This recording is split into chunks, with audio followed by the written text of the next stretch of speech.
lineal y impulso. Y primeramente vamos a empezar definiendo qué es el momento lineal.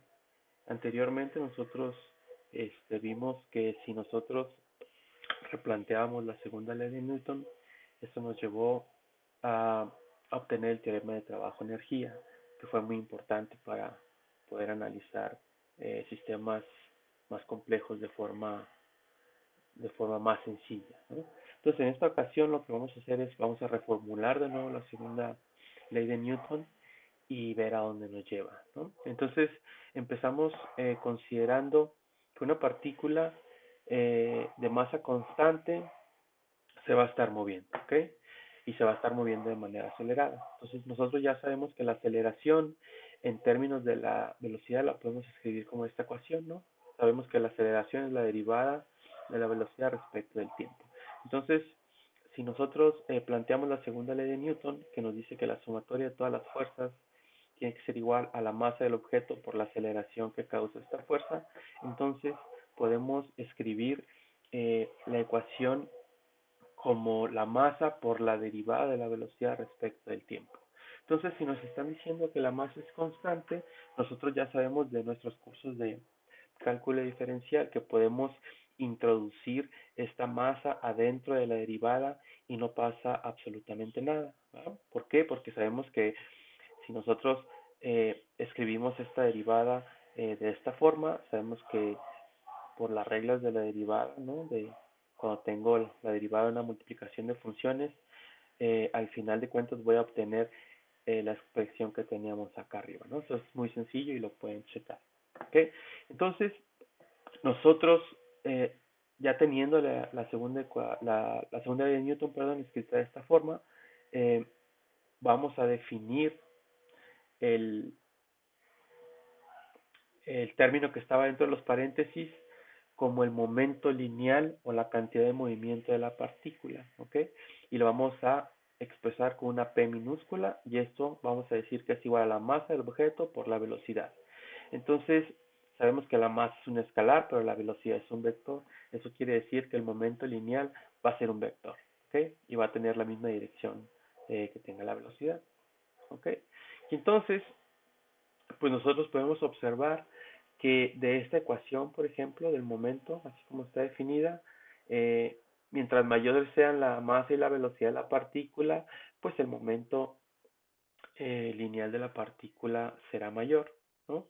Sin embargo, tenemos que tener en cuenta que el momento lineal es un vector, como dijimos hace un momento, y va a tener la misma dirección que la velocidad de la partícula, ¿ok?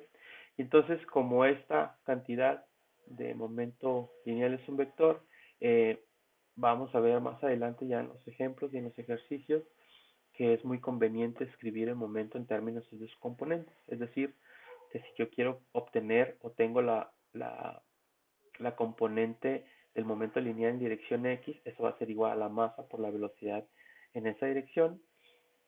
Para el momento lineal en Y, de manera similar, voy a tener la masa por la velocidad en Y el momento en Z pues va a ser igual a la masa por la velocidad en Z. ¿Okay? Entonces yo puedo descomponer pues este vector en sus componentes. Entonces las unidades que va a tener el momento pues son las del kilogramo por metro sobre segundo, ¿no? Porque tengo masa por velocidad, la masa las medimos en kilogramos y las velocidades en metros por segundo. Aquí no hay un nombre así como los newtons o los joules para referirnos a las unidades que tiene el momento lineal, simplemente van a ser kilogramo por metro sobre segundo. ¿Ok? Entonces, esto finalmente nos lleva a reescribir la segunda ley de Newton en términos del momento lineal de acuerdo a esta ecuación 113. Entonces, lo que nos dice es que la sumatoria vectorial de todas las fuerzas que actúan sobre una partícula es igual a la rapidez de cambio del momento lineal de la partícula respecto del tiempo. ¿Okay? Entonces, eh, si ustedes tienen un poco de curiosidad, pueden buscar en internet que Isaac Newton así es como plantea su segunda ley desde un principio, ¿no? Porque pues aparte de proponer eh, su teoría de la mecánica, también hizo el cálculo diferencial. Entonces, resulta pues que la fuerza es igual a la derivada de P respecto del tiempo. ¿De acuerdo? Entonces, esta es una forma equivalente de encontrar las fuerzas que actúan sobre un objeto, ¿no? Esta ecuación es equivalente a esta que teníamos acá arriba, ¿ok? Y entonces, pues ahora resulta pues que nosotros podemos analizar problemas de mecánica desde otra perspectiva, perdón, eh, usando esta redefinición o esta forma alternativa de escribir la segunda ley de Newton, ¿de acuerdo? Entonces, eh, lo que seguiría por ver es esta definición de impulso, ¿no? Entonces, nosotros ya planteamos que la segunda ley de Newton se puede escribir en términos del momento. Entonces, ahora vamos a considerar una partícula sobre la que actúa una fuerza que la vamos a considerar constante durante un determinado tiempo delta t. ¿Okay? Entonces, vamos a definir eh, el impulso como la fuerza por intervalo de tiempo. ¿Okay? Entonces vamos a decir que el impulso va a ser la fuerza por tiempo. Esto quiere decir que este impulso, que lo vamos a denotar por una letra J mayúscula, no la confundan con los joules, ¿okay? Entonces este impulso va a ser igual a la fuerza por el tiempo en que va a actuar esa fuerza, ¿okay? Y entonces, como lo estamos definiendo en términos de la fuerza, pues el impulso también es una cantidad vectorial, ¿no? Y la dirección, pues es la misma que tenga esta fuerza. Y si uno se pone a analizar con más cuidado esta expresión, nos podemos dar cuenta que el impulso tiene las mismas unidades que el momento lineal, ¿ok? Entonces eso quiere decir, pues, que hay una relación entre este impulso y el momento lineal. Y bueno, si nosotros nos regresamos a la segunda ley de Newton, podemos observar que nosotros podemos escribir esa segunda ley de esta forma, ¿ok? Entonces, eh, la sumatoria de todas las fuerzas es igual al cambio en el momento dividido entre el intervalo de tiempo, ¿ok? Entonces, esta ecuación, si quieren, se pueden ustedes regresar a la parte donde vimos las leyes de Newton y bueno, hicimos, por ejemplo, más o menos una eh, definiciones, perdón, por ejemplo, de la velocidad y de la aceleración. Decíamos que la velocidad es la diferencia de los tiempos entre los intervalos perdón, la diferencia de las posiciones entre el intervalo de tiempo. También definimos la aceleración como la diferencia de las velocidades en el intervalo de tiempo. Y luego después esas definiciones las pasamos a, a derivadas cuando consideramos cambios cada vez más y más pequeños. Entonces, esta ecuación de la sumatoria de fuerzas igual al cambio en el momento dividido entre el intervalo de tiempo es en esa misma tiene ese mismo espíritu, ¿ok? Entonces, de aquí nos podemos dar cuenta, pues, que si yo paso esta parte que está abajo en el intervalo de tiempo, lo paso del lado izquierdo, lo que vamos a obtener es esta expresión que está acá arriba, ¿no? Que es precisamente el impulso. Entonces, haciendo eso, eh, obtenemos esta ecuación y de aquí podemos darnos cuenta pues que la parte izquierda es justamente lo que les mencionaba, el impulso, y con esto obtenemos lo que se conoce como el teorema del impulso y momento lineal. Es decir, estamos diciendo que el cambio en el momento lineal de una partícula durante un intervalo de tiempo es igual al impulso de la fuerza neta que actúa sobre la partícula durante ese intervalo de tiempo. ¿Okay? Entonces estamos diciendo pues que el impulso es igual al cambio en el momento lineal. Bueno, ahora esto nos va a ayudar a definir o llegar a la conservación del momento lineal. Entonces, fíjense, aquí lo que vamos a suponer es que vamos a tener dos objetos. En este caso, vamos a suponer que tenemos dos astronautas que están en el espacio, ¿no? A uno le llamamos A, al otro le llamamos B. Entonces, vamos a ver qué pasa cuando ellos interactúan, ¿no? Y aquí por interacción nos vamos a referir a, a este toque de sus manos, ¿no? Están chocando sus manos. Y entonces vamos a considerar que estos dos astronautas están en el espacio, como dije, y vamos a considerar que no hay ninguna otra fuerza externa más la que cada uno de ellos va a ejercer sobre el otro, y vamos a ver a dónde nos lleva.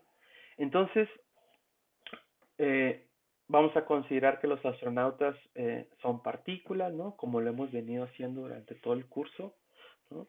Y entonces o lo que tenemos que plantear es que cada partícula ejerce una fuerza sobre la otra, y esto, según la tercera ley de Newton, esas fuerzas siempre van a ser iguales en magnitud y opuestas en dirección.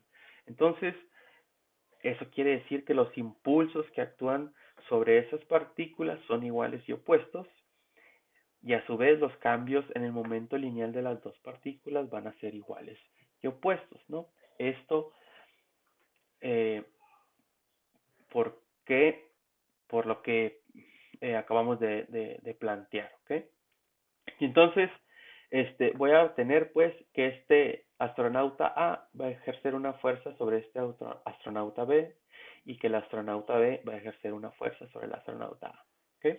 Y entonces vamos a llamar a la fuerza que va a sentir el astronauta A como Fb sobre A, o sea, es la fuerza que este va a ejercer sobre este, y entonces es una fuerza que va a actuar hacia la izquierda de la pantalla, y la fuerza que va a sentir el astronauta B, perdón, la vamos a denotar como Fa sobre B, y es la fuerza que A ejerce sobre B y va a estar a la derecha de nuestra pantalla, ¿ok?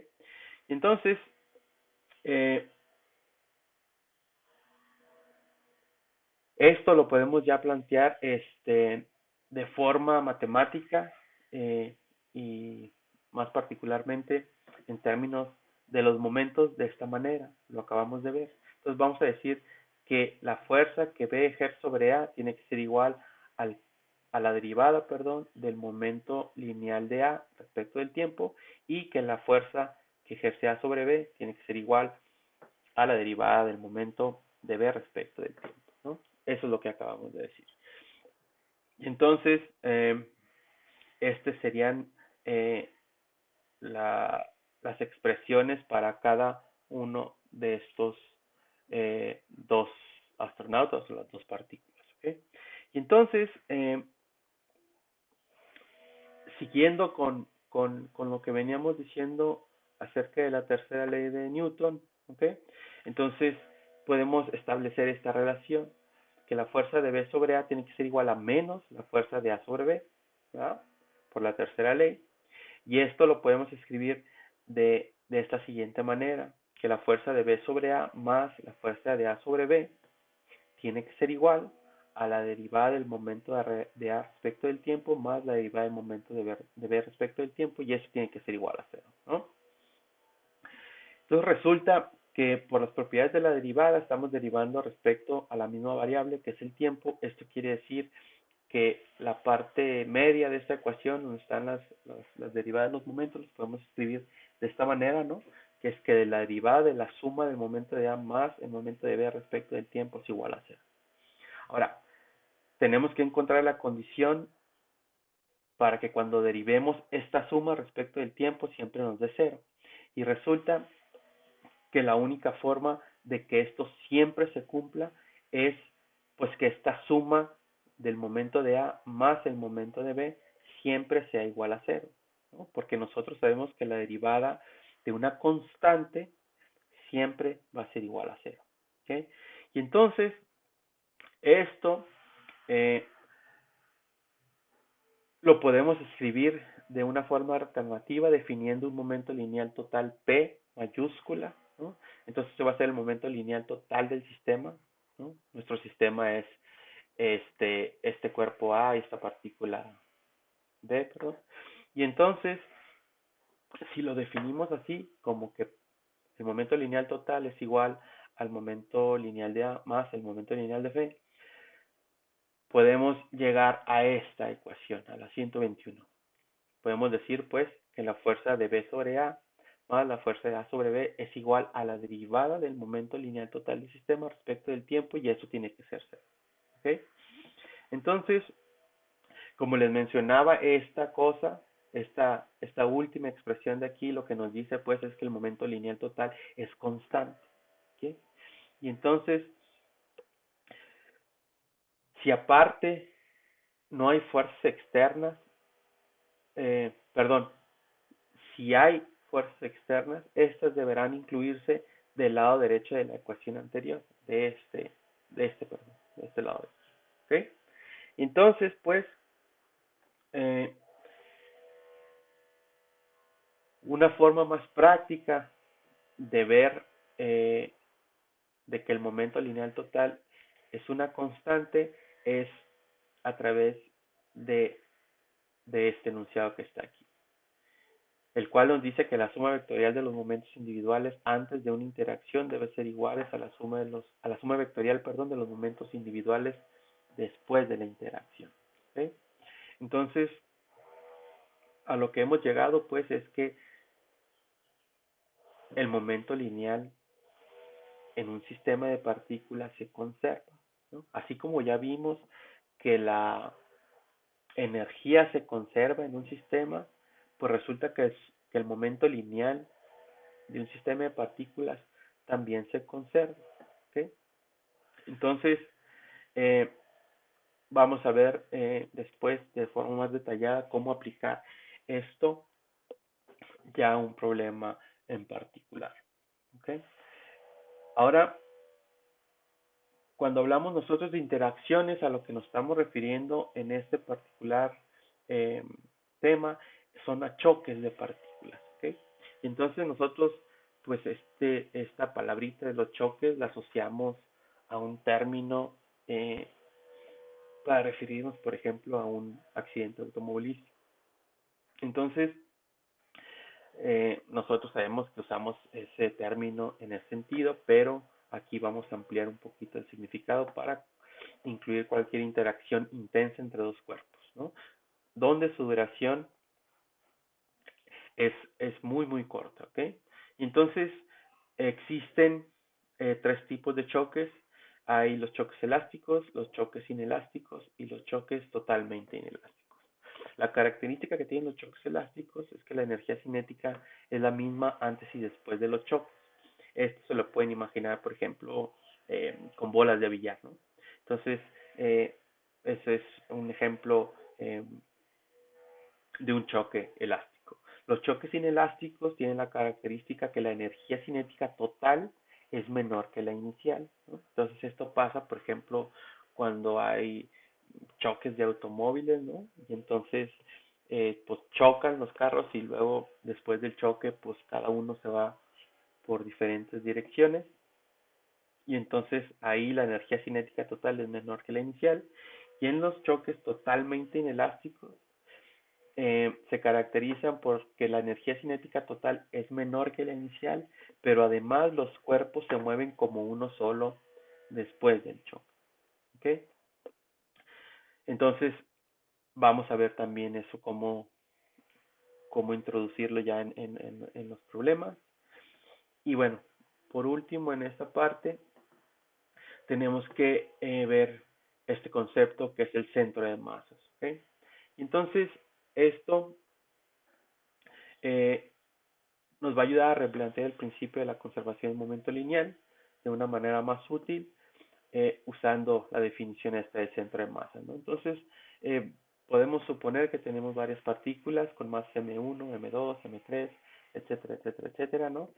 Y entonces, las coordenadas de esas masas las podemos poner de esta manera. Por ejemplo, decir la masa de M1, sus coordenadas son X1 y Y1. Las masas de M2, pues sus coordenadas son X2, Y2 y así sucesivamente. Entonces vamos a definir nosotros el centro de masas del sistema como el punto que tenga coordenadas X centro de masa, Y centro de masa. Y estas X centro de masa y Y centro de masa van a estar dadas por esas expresiones que están aquí. Entonces estamos diciendo que la posición X centro de masa tiene que ser igual a M1 por X1 más M2 por X2 más M3 por X3 más etcétera, etcétera, ¿no? O sea, el número de masas que tengamos y todo esto dividido entre la suma de las masas individuales de las partículas. Escrito de una forma más compacta, nos queda de esta forma, ¿no? La sumatoria es desde igual a 1 hasta n, donde n sería el número de partículas que tenemos, de mi por xi, y todo dividido entre la suma desde igual a 1 hasta n de mi. ¿Okay? Y lo mismo para la y centro de masas, ¿no? Vamos a decir que y centro de masas sería igual a m1 y1 más m2 y2 más m3 y3, etcétera, todo dividido entre las masas individuales de las partículas, y esto escrito en forma de sumatorias queda de esta forma. Entonces aquí nomás tenemos que recordar un poco cómo nosotros definimos o escribimos un vector de posición para una partícula. Entonces recuerden pues que el vector, por ejemplo, de posición sería nomás x y gorrito más y j gorrito. ¿Okay? Aquí este uno se me fue, no hagan caso, sería R nada más, ¿no? Entonces, resulta pues que podemos escribir estas dos ecuaciones en términos de un vector de posición, al cual le vamos a llamar R centro de masa, ¿no? Un vector de posición del centro de masa. Y ese pues va a ser igual pues al X centro de masa más Y centro de masa. Si uno sustituye lo que vale explícitamente el X centro de masa y el Y centro de masas, y damos a esta expresión, ¿no? Entonces podemos darnos cuenta de que el denominador es el mismo para las dos partes, y que además pues aquí por ejemplo hay una M1, acá hay otra M1, nada más que está multiplicándose por X1 y Y1, es decir que las podemos factorizar, nos quedaría de esta manera, ¿no? M1 por X1 más Y1, lo mismo para M2 que multiplica X2 más Y2, etcétera, etcétera, y todo dividido entre la suma de las masas, ¿no? Y entonces, si se fijan, este X1 y este Y1, pues va a representar el vector de posición R1, ¿no? Así como lo definimos acá arriba. Y el, el X2, Y2, pues va a ser el vector de posición R2, multiplicado por la masa 2, obviamente, más M3R3, más el número de las otras masas que podamos tener. Y todo otra vez dividido entre las masas individuales de las partículas, ¿no? Entonces vamos a llegar que el R centro de masas tiene esta forma, ¿okay? Escrito de forma compacta, pues nos queda esta expresión donde la sumatoria aquí iría desde 1 hasta n también, de mi, ri vector, todo dividido entre la suma desde igual a 1 hasta n de mi, ¿no? Entonces nosotros podemos ver que esta expresión que está en el rectángulo rojo, perdón, en términos estadísticos, ¿no? Es como una posición media ponderada por la masa de las partículas, ¿ok? Entonces, es una especie de promedio, ¿no? Más o menos, así lo podemos ver.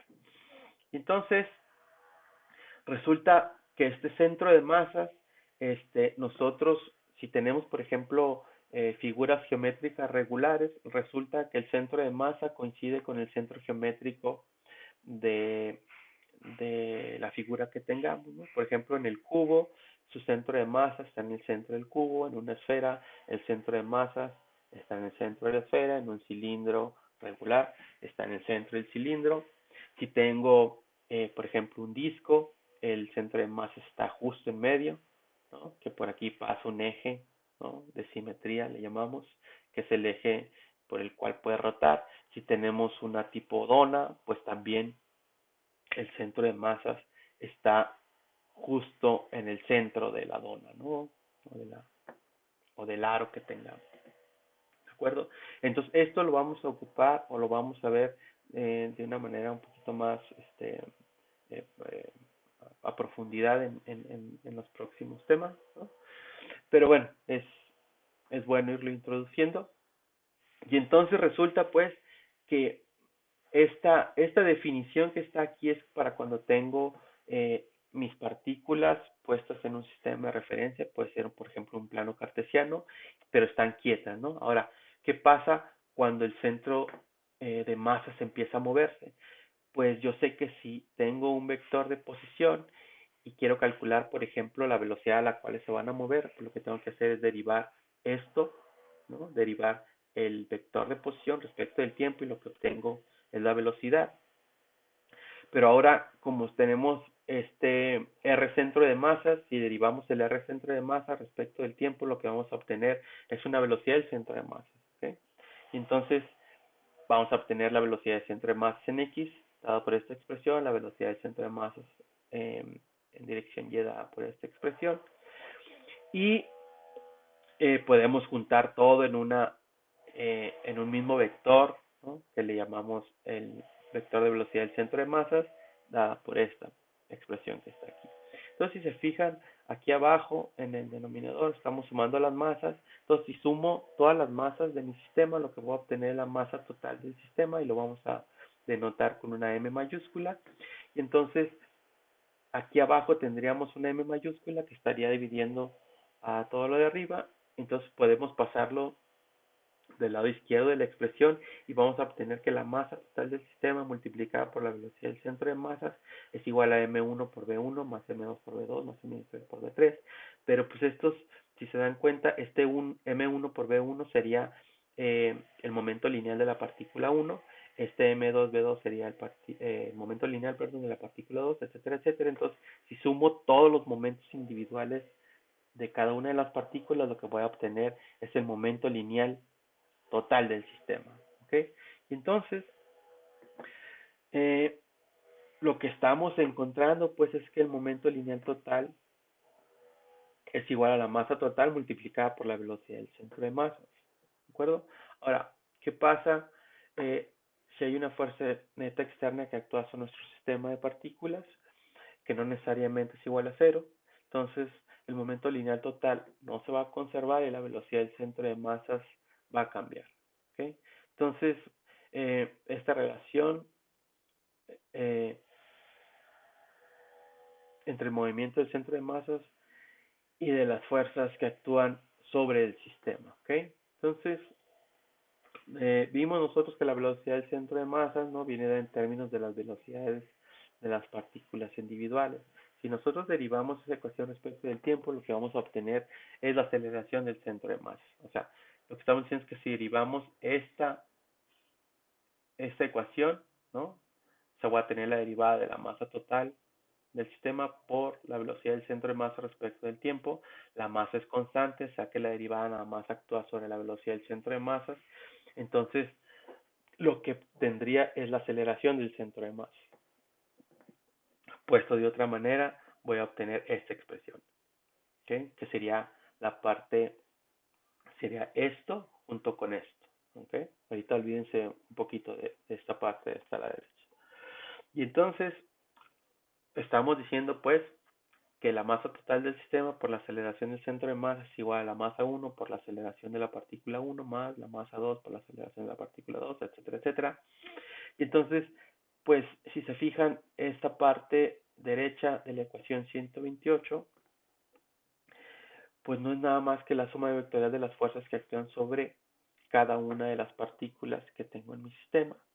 Entonces, por lo tanto, el lado derecho de la ecuación la puedo escribir como la suma vectorial de las fuerzas de todas, perdón, de las fuerzas que actúan sobre todas las partículas de mi sistema, ¿ok? Es decir, puedo escribirlo, perdón, eh, con esta forma, ¿no? Entonces, uh, si las fuerzas que actúan sobre todas las partículas, ¿no? Las podemos clasificar como fuerzas internas o externas. Es decir, puedo decir que las fuerzas, que la sumatoria de todas las fuerzas es igual a todas las fuerzas externas más todas las fuerzas internas, y esto tiene que ser igual a la masa total de mi sistema por la aceleración del centro de masa.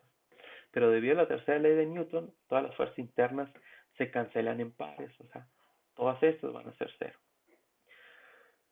Por lo tanto, la ecuación anterior me queda que la sumatoria de todas las fuerzas externas tiene que ser igual a la masa total del sistema por la aceleración del centro de masa.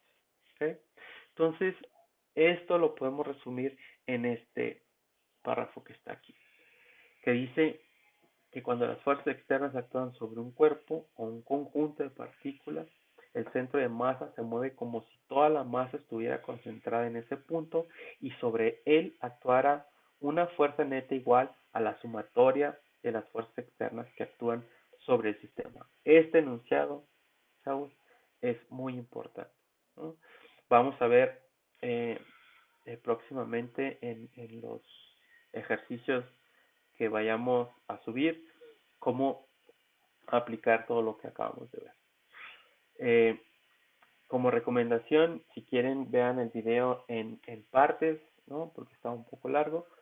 Y entonces en los próximos videos vamos a subir los ejemplos donde vamos a usar o vamos a ver cómo usar toda esta parte de la conservación del momento de nieve.